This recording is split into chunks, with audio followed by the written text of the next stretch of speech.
we already have a certain level of trust between the sheriff's department and the black community. If we didn't, I wouldn't be standing here today, or I wouldn't have even been invited to be here today. So we do have a little bit. We have some, but you can always do better. And that's what I want to do tonight, to see what we can do better. I want to listen to you and talk with you to see what we can come up with together, some ideas to make our communities better and address any situations or problems or ideas that you got. Tonight's the night for us to talk about it. But as long as we fight each other, we're never going to accomplish anything. We've got to come together as a community, as a law enforcement agency, to work together. When we do that, we can be very successful. And that's my goal tonight, is one, to be here to show you that I am supportive of the ideas that you've got. I don't think anybody in here has got any issue different than what the Sheriff's Department mission is. That's to have safe communities and a good law enforcement agency. So again, we have to do that by working together. So I'm here to listen. I'm here to talk with you, find out what we can do together. We've got issues in our community. I don't know any community that doesn't have issues.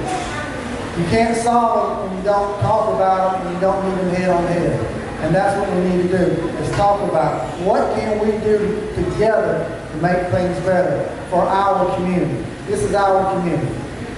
Now, are there bad cops? Yep, there's bad cops. There's no way I'm going to stand up here and tell you that we don't have bad cops. Whatever profession you got, you're going to have bad people in it. What our job is, and it is our job, is to identify those bad cops that we've got in our community and do something about them. Get rid of them. I've done that in the past, and I'm going to continue to do that. We've arrested deputies who are out profiling people. I've arrested deputies for defacing somebody's sign, poster they had in their house. I've fired deputies for using the N-word. I'm not going to tolerate that. That's the message that I send to my deputies, is you're going to respect everybody. And when I find out that you're not, we're going to take care of it. Either you're going to change or you're going to go somewhere else. But I need your help in helping me police the police. You see things that I don't see. But it doesn't work if all you do is talk among yourselves about somebody who's out here doing the wrong thing. If I don't know about it, I can't fix it. And there's got to be a certain amount of trust and faith that you've got to have in me that I hope I've built through the years, is that you know you can come to me and we're going to take some action. I am not going to tolerate anybody being disrespectful to anybody. I don't care who you are. You're not going to do that as long as you're wearing this uniform. This uniform means a lot of things. And when you do something disrespectful to somebody, or you break the law, what you've done is you've disrespected this uniform. And there's nothing that hates bad cops than a good cop. A lot of people don't understand that, but they do. When a bad cop goes out here and does something, it hurts all of us, because it hurts what we try to do in the community. It destroys a lot of the good things that we've done. So the good cops don't want bad cops around. We want to get rid of them just as bad as you do. But I need your help in doing that. You have to let me know when you see someone who's doing the wrong thing so we can take care of it. So I'm asking for your help in a couple ways. I'm asking your help in helping me police the police to make sure we have a good deputy. I'm asking you, what can we do to build a better relationship? And what can we do to address crime that we've got in our community? We've got too many young people that are dying by the gun. We've got to do something about that. We have to stop that. And I can't stop it by myself. We need everybody to be part of this solution. So what I'd like to do now is just open it up to questions. Open it up to statements. What can we do? Lane Sumter. I am a native of Columbia. I grew up in the 5 Points area. A lot of people know it as Valley Park. I remember as a youth, we had one police officer by the name of Teresa, and everyone respected her because she took time and she came to the neighborhood and she talked to the children and she talked to the people of the neighborhood. And one thing that I always remember is the way that she built relationships. So even though it says building better communities, I think one intricate part of being able to help is also to build relationships with the people of the community, and not just come when something bad is happening, but to also come so that they see your face and they know that you care, and not just when a lot of people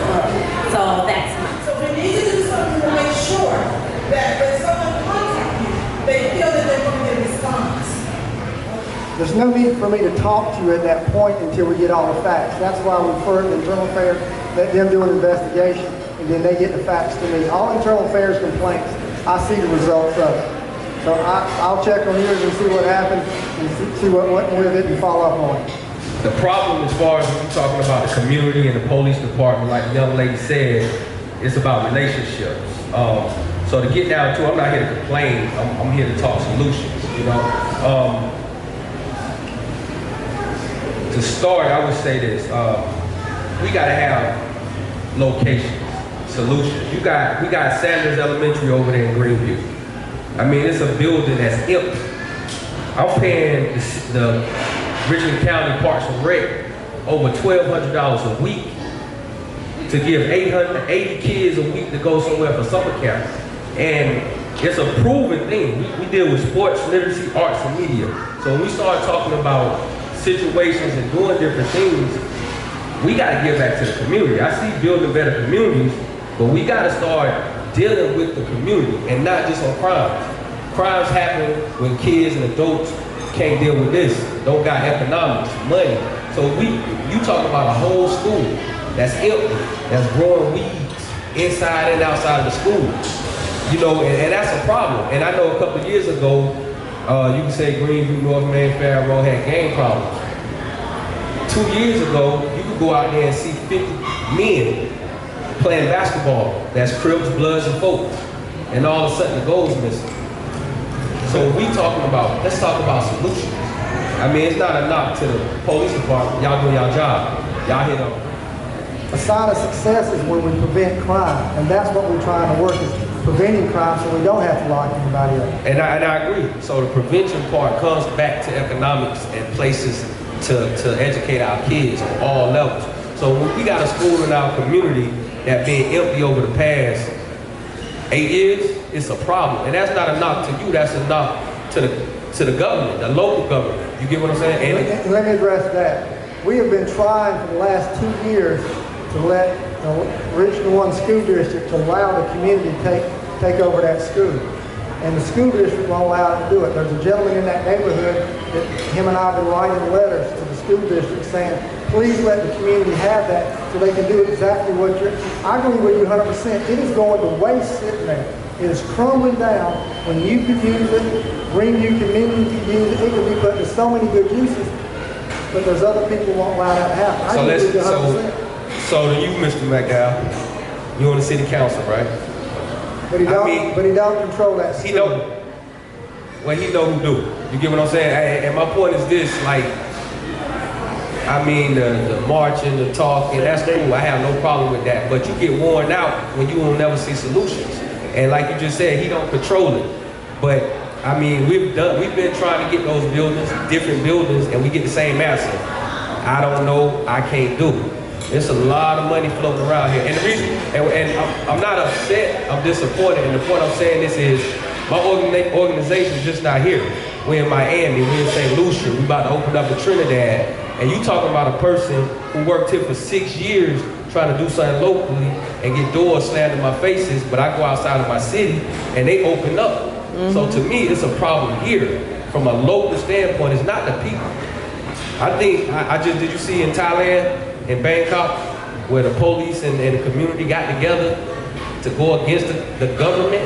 Because, I mean, it's gotta be hard for you to sleep. And the reason I'm saying that is, we're here talking about your officers and the relationship, but we know the solution.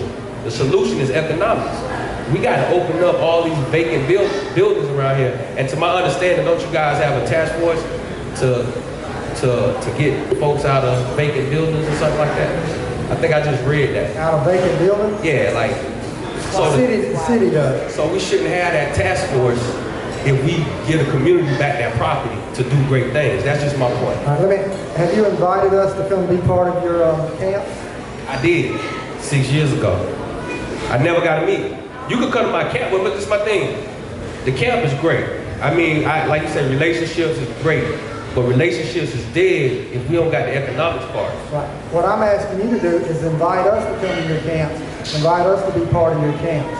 That way, the kids in your camps get to see us in a different light when it's not something bad that's going on. That's great, But it's still gonna go back to the economics, because once they leave my camp and go home to their condition, you might be a good face at the camp. That bad camp might be, that bad cop might be something different he see in his neighborhood. You get what I'm saying? What is the whole economic question? It went back to Sanders when he started talking about economics. I don't control economics. Okay, well, I say this. How many squad cars do you have? How many squad cars? Yeah, how many squad cars do you have? Probably about 700 cars. You got 700 cars, right? We got over 1,000 youth in our community. Why don't you hire them on the weekend to wash and detail y'all cars? That's putting money back in the community, right?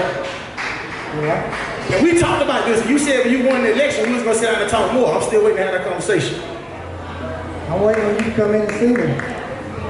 This is the perfect place. We right now, the whole community. Let's have this conversation. Let's talk. Let's talk. You said you got 700 squad cars, right? Y'all got a big parking lot. Y'all got water. Me and some of the people in the community will provide buckets, soap, rags, whatever y'all need to wash y'all cars. We can get the kids together in the community. How much I'm gonna charge you? How much y'all pay? How much y'all pay Snappy and all these other car washes y'all go to now?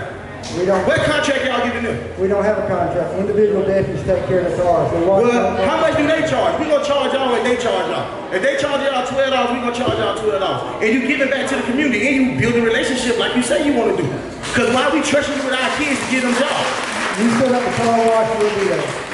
We gonna do it in your parking lot. Y'all got the water. We gonna bring in the soap. I can bring in. What do you want to give me a date right now? We got people here that got kids that need jobs for the summer.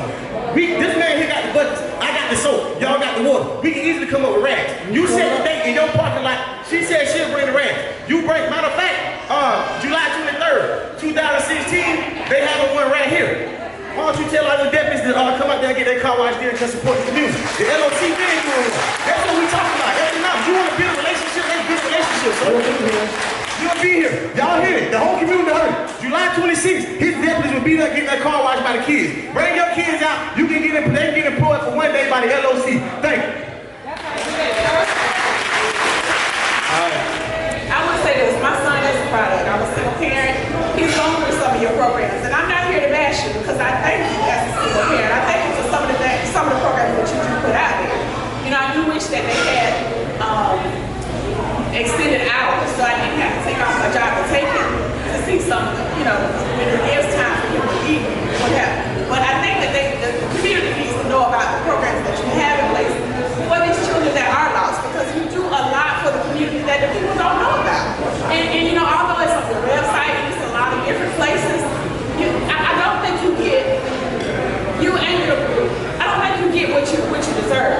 You can come here and you can talk about money. I know that you don't have it. I work for a subsidiary that takes care of the city. Okay? I know where the money is. I know where it goes and who handles the money. It ain't here. So housing your complaint here, the biggest thing is, people, we have to vote. We have to vote. If you're not registered to vote and you come here, you got a complaint and you're not getting out and you're not voting, it is going to do no good tonight. Tonight solves no problem. Tonight solves no problem. You know? And that's the bottom line. But I'm asking you to share some of your programs that you do offer and the mentoring that you do offer to our young youth throughout the community. Not just within the schools, but some of the programs that you do offer for the kids to try to turn them around, try to turn around our community in the city of Columbia, except for the newer up-and-coming surrounding communities. And I just want to say to every one of us, we are sitting here expecting people to live our lives for us. There's two parts to this. We have to step outside of ourselves and do something different than what we've been doing all these years. We can't keep saying that our Black lives matter when they don't even matter to us as Black people.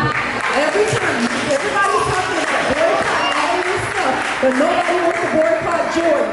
Nobody wants to boycott Michael. When these kids get shot, I'm the people their families calling to come to hospitals to pray with them. I'm the people that's right there to think with these children every single day. And none of us are doing our absolute best that we could possibly do. Because if we were doing all that we could possibly do, we stop beating each other. We stop being against each other. How can somebody else value what we don't even value in each other? And I'm not here to judge anybody because I am Black, and yes, Black lives matter to me. But all lives matter. Their lives matter. We want the police department to, we are afraid of each other, and we want them to not be afraid of us? We are talking solutions. Solutions is to teach our children to life and to also respect the lives of others. How can we respect someone else and value our life when we discredit each other on a daily on Facebook? We do think the solution is, sir, I thank you for what you do. I think that the start to all of us reaching out and having a liaison will be the city and the sheriff's department finding a way to connect to each other so that we can all be on the same level. We have one set of police in the city that got one set of rules and another for the county that has another set of rules. If everybody can be on one accord, then the laws will be even across the table. And that's the beginning for everybody to find a way to communicate with each other. My game is community. That has deteriorated over time. My thing is, to be honest with you, the solution can be help, but we don't trust the cops. The police in our community. We all that we want is the cops to be held accountable for the same actions and the crimes they do. If police do their crime, they can be held accountable for it. So if we can build trust back in the community, I think I start with the kids, like the Ado was something said, what was Wilder saying, you got to build up a round with the kids to come there, not when it's just a crime or influence that something need to be going on for the media. We need this every day, and that builds up everything in the community. Without that, we just need to get it. You know what I'm saying? So, And I agree with you. I agree with you 100%. I don't disagree. You know, police are to protect and serve. We do have the voices to elect, officials and offices here. However, me personally, it's my fault that I don't follow politics. However, I do know people that do follow politics and they still say, well, I don't know who to vote for. I don't know who's better for us. I don't know who really cares about us.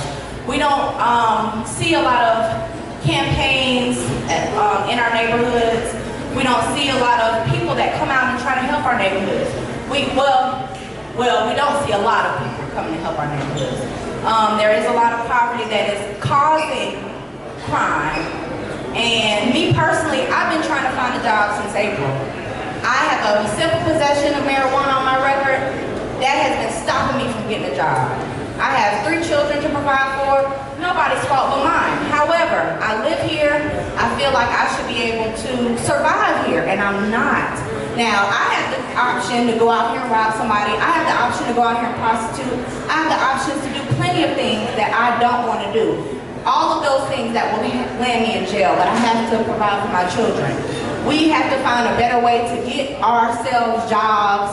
We need to be making jobs for ourselves, but we don't have the resources. We don't have, people that will help us create jobs for ourselves. There's so much that I want to say, but I feel like it's a deep-rooted problem that's in our DNA from slavery.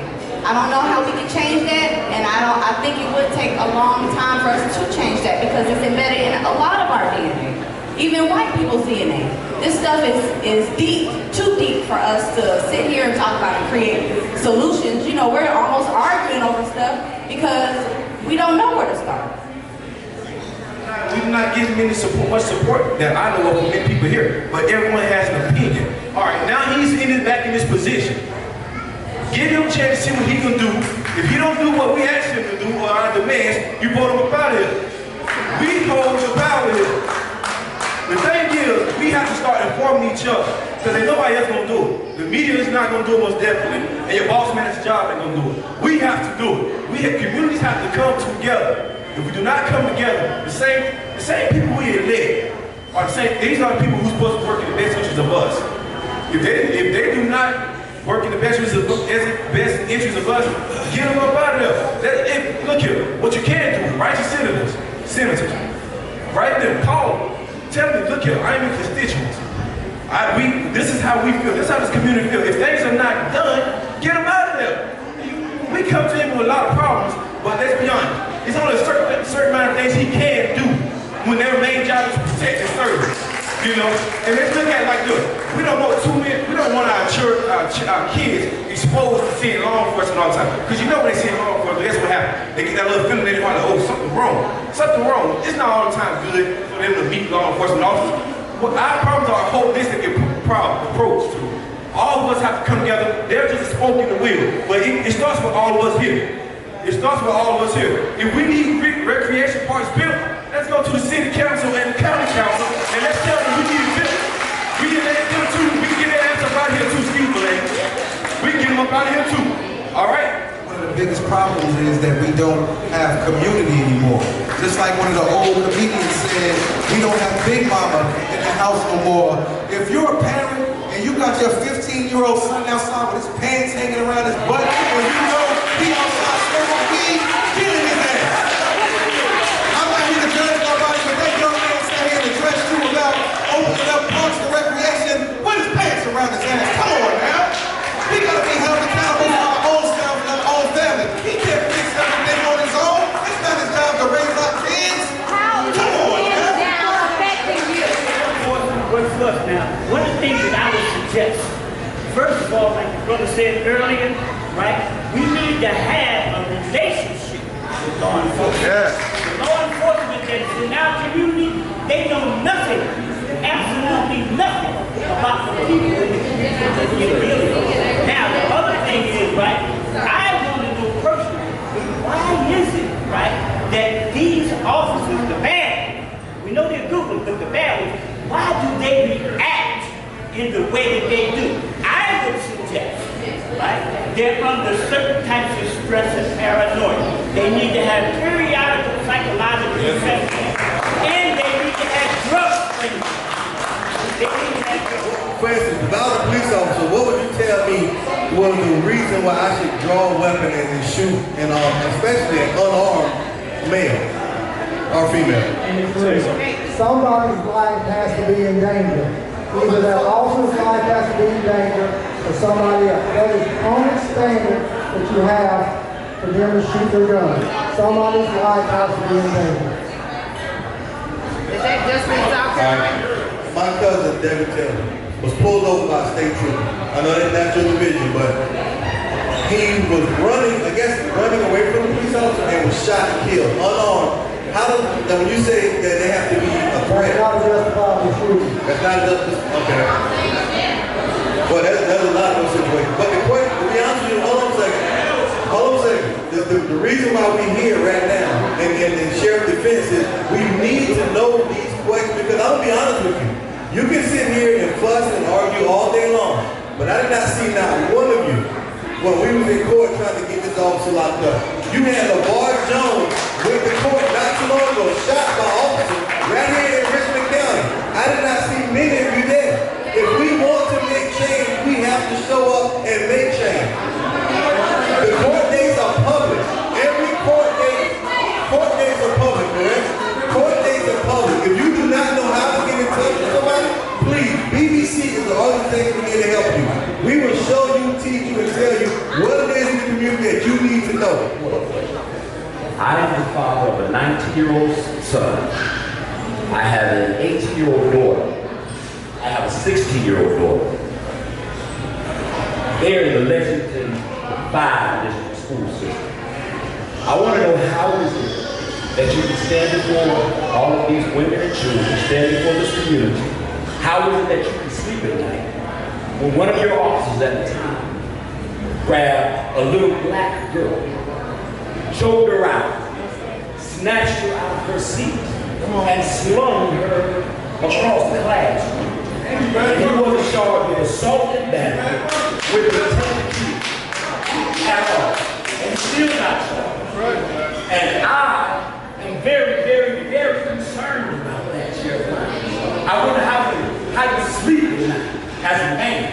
You have boys. How you can face these black women when you allow that sort of culture within your department. Firing him was not enough, Sheriff.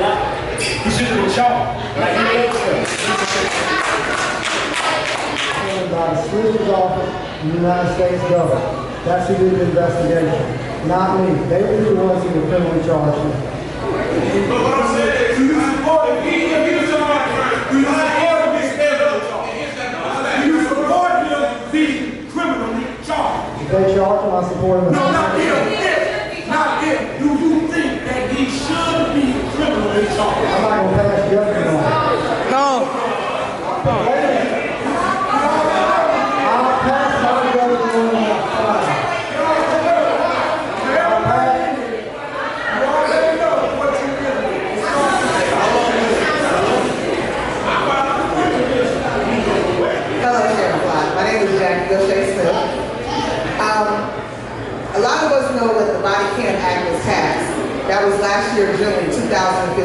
yet it become effective. Where is your stance on body cameras, and how soon would you say it should become effective for all of your officers to be wearing body cameras? Hopefully within the next 90 days, it costs a little over $1 million for us to get body cameras. The state has get out the way, and we believe they're going to give us 50%. The county council is going to give us the other 50%. Hopefully within the next 90 days. For years, even when I was in elementary school, as far as reaching out to the black youth, really the only thing big I really seen you do was, bring drug dogs out of elementary school. But what I want to know is, how come after all these arrests of black men, over 9,000 offenses in Richland County, how come you've been in office for, I want to say, 19 years, how come now you're making it your duty to want to reach out to us? Because I feel like when it comes to Dallas tragedy and viral videos, it shouldn't have took that. I feel like for you to really want to strongly reach out, which makes me believe that this is for basically political reasons. Like I was saying the first time, there's only one race of people. That's the human race. Let's start identifying ourselves with that. Let's start communicating better. This guy is not going to do nothing for us. Let's do it for ourselves. We're not begging. Stop begging. No more begging. Time is now. All right. This is the day of judgment, and this is the day of justice. And unfortunately, you happen to be the one in the position right now as we speak, during a time where the masses of us as black people are beginning socially to connect to one another and to look at the greater scale of things. If you look at the police-related incidents, shooting incidents, there's over 500. There's 2 that are notable just recently, but there's over 500. If you go the year before, you'll see that there are over 1,000. If you go the year before that, there's even more. And then if you can run this year after year after year till you get to Jim Crow, till you get to slavery. But we're waking up now, and this will pose a problem for you and your officers, because we don't want injustice anymore. And I'm telling you, with the brothers that are in here now, the sisters that are in here now, it is completely unacceptable. So, thank you, man. Thank you. So we need to do our history and to know that really by the number, we have been the object of warfare. That's at right. the end of it. That's right. And we have paid the price with our blood. That's right. And this is something that we can study, but I also offer it to Sheriff Lott so that he can study. And then, if we elect to allow local law enforcement, it will be on our own merit. But I'm telling you, that money that you get and others get should be given to us, so that we can train our men and women how to police themselves and change our environment. Thank you. I'll take them. Good evening, Mr. Lott, sir. It is Jamal Abdul Hamid. And I want to address a situation that we have here within our community. Now, you have the right to express and the right to say all the things that willful, that come within your mind and your heart. The right to speech. So, what I'm saying is, you have brothers and sisters here. They may have Facebooks that police that are watched over. And if they have a Facebook and they make the expression, like any person can make the expression about they might want to kill an officer. What if they just say that? This is just an expression, just right. But we have people incarcerated for that. We have people locked up for their expression, when it's actually against the law. But many other different races express the same expression. So why are they being held? And why are they being locked up and accountable for these actions that's unlawful? Meaning that they're being held unlawfully. That makes them a political prisoner. So if we are working within our communities, and we are strictly in our communities, then you would look into your offices, you look into your records, you look into your files, and you'll notice one thing, that is already unjust. And just like he said here, who have been in an act of war. When you go to war, you cut off the economy of that person. You cut off the food supply of that person. What is our ghettos and our neighborhoods built up? It's set for us not to survive, not to make it, not to elevate. Look at the basketball courts. I can go to Lexington, I can find a whole different environment. I do landscaping, I find it there. It's the precedent way. So if you are here to work with the community, all these messages from our part, if you're here to work with the community, and you're solely that chief that you say you are now today, I'm not worried about what you was tomorrow. I'm looking at what you are today, because I stand in your face today as a man, as a warrior, as a spiritual warrior for my family and the seeds that birth. At the same time, they are the future. That's why I said it that way. If they're to have a future, your actions matter. But we are letting you know, we are tired. We're not only tired, we are in action. We are in mode to say that our neighborhood and our children are our children, not your children, to say that we will lock them away and the time that they spend there will be sit in your pocket. It will be your pay.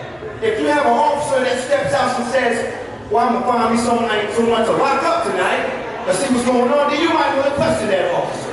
Because he is there to police the neighborhood, not to look to incriminate. So if we have this situation that incurs over and over again, that means that the chief of police that's supposed to be in control is not in control. You say you are that good person. Though we have bad situations where if you are an innocent man, you can be treated wrong.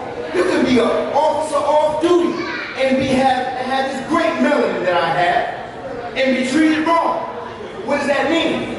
That means the office in the office where you stand at is not you're not playing your position right over all these years. That's my personal opinion. Do you know all your officers' backgrounds? Do they come from a racist background? And do the people that they police agree that they should be in their neighborhoods? Is that a situation that you believe that we should take at hand? Should it become a law for the police, for the people here to say, hey, that background of that officer that you have is a racist one. He has a white supremacist background. We don't agree he should be in our neighborhood. We should have that right. And another right is to us is that we actually have you working for us. The government works for the people, not the other way around. So if you're an officer and you're going around, you look at your officers and you're the chief, and you're paying attention to who they are, you look at their daughters, you look at their children, look at their grandmothers, their seeds, and you look at their future. But do you look at the people that they police the same way? Do you tell them to go out there and love us the same way they love their own children in their own homes? If that was the case, the sister in Spring Valley would have never got the treatment that she did. And I believe it is a very tragic situation that you do not believe that he should be locked up right now. That should have been your first thought. That's right. That, guess what? He was wrong. What if it was your child? You would not act the same way. You would not say just fire the man, because that's called physical abuse. And in the system of physical abuse, there's an altercation there. A parent gets involved. We got feelings. And then we come involved and say, we are greater than what you think you are. Thank you, sir. I'm here tonight because in 2014, there were over 52,000 acts of violence. In 2015, there were over 54,000 acts of violence. And in 2016, close to 30,000 acts of gun violence. There is a lot of passion in this room, but we can't remedy and solve the issue until there is a collaborative approach where everybody sits around the table. Say what you will of me. Joshua's, the walls of Jericho didn't come down because of one person.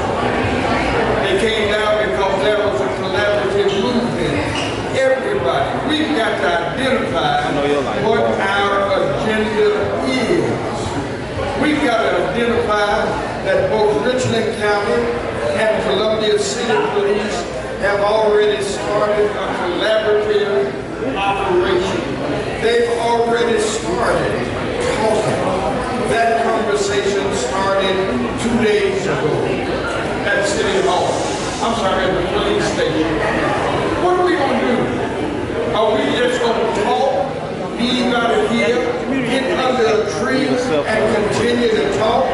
It ain't that man's fault, it's our fault. And if we're going to move this community in a way where persons' lives are resurrected, where homes are built, where lives are restored, where children are taken into the custody of mentors, we got to do more than just talk. That's right. Folks say this. Folks say this. Well, I'm going to pray. Hell, it's time to get off your knees and do something. This guy here can't do it all. He cannot do it all. Chief Holbrook can't do it all. But when we get together, municipalities coming together, communities coming together, bridging ourselves in a real genuine hope, that's when it's hard. I'm committed to that. The city is committed to that. And I pray that Richland County is committed to that. Grew up in Bethel Bishop as well as off of Air Road. And I hear the passion, I hear the concerns, and I hear all of that. But what concerns me is when your hood girl ran for the House of Representatives just a few weeks ago, I didn't get the hood and the support to come out. You all listen to your higher elected officials, who's your pastor, and they decided who you were going to vote for. So what I want to say to you is to get educated on the people who are running, who's going to have your best interest at heart. I grew up in the hood, so I'm going to have your best interest at heart. So I'm going to challenge you right now. I am running right now. I currently serve on Richland District School Board, and if you go back and look at the videos, because you don't have to come to our board meetings, they're all recorded. You can go back and listen. You will see that I am a major voice, the only voice on Richland School Board, and even with Sheriff Lott, I did ask for that officer to be charged, and was the only school board member that asked for that. So what I'm going to do is challenge you all right now. I'm up for re-election for Richland 2 School Board. I'm going to see how many of my hood friends, hood rats, Fair Road 29203 don't get on the